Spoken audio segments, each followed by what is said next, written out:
Kami dari Pemuda Desa Sai, Kecamatan Soromandi, Kabupaten Bima, NTB menyatakan sikap terhadap Pilkada serentak 2020.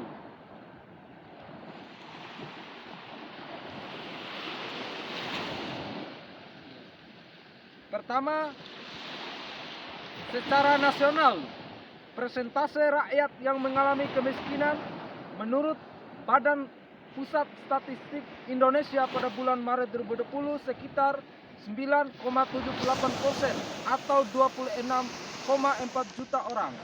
Jika dibandingkan persentase jumlah kemiskinan bulan September 2019 sekitar 0,37%, maka meningkat 1,6% juta orang.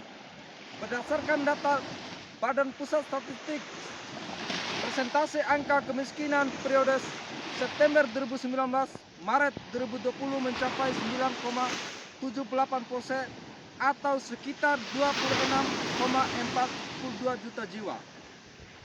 Yang kedua, Yayasan Lembaga Bantuan Hukum Indonesia mencatat ada 16 kasus perampasan lahan masyarakat oleh oknum perusahaan yang melibatkan aparat keamanan. Akibat perampasan tersebut, saat ini sekitar ada 70 keluarga yang telah kehilangan lahan dan lebih dari 900 keluarga yang akan kehilangan tanahnya dalam situasi pandemi saat ini.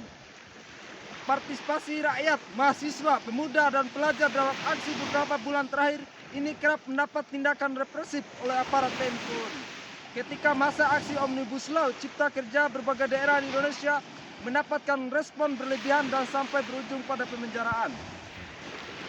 Amnesty Internasional Indonesia mencatat 1 tahun masa kepemimpinan Jokowi Ma'ruf ada 6.645 orang ditangkap saat aksi menolak Omnibus Law Cipta Kerja.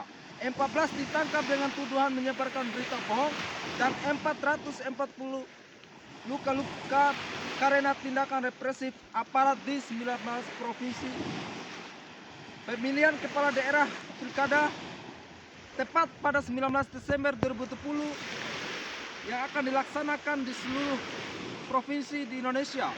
Rakyat kembali dihadapkan pada pemilihan yang tak ada memiliki program-program mampu yang menjawab tuntas persoalan rakyat, masalah demokrasi dan kesejahteraan, miskin jejak dalam membela kepentingan rakyat.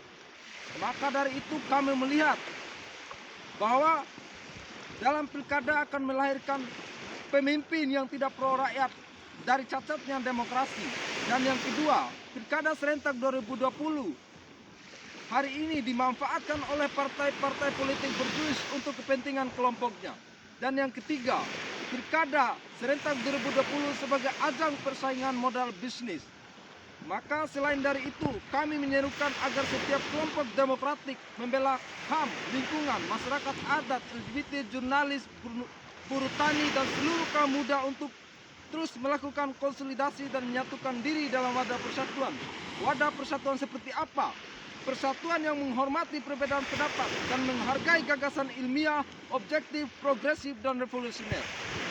Kaum muda Desa Sai, golput, golput, golput, golput, golput, golput.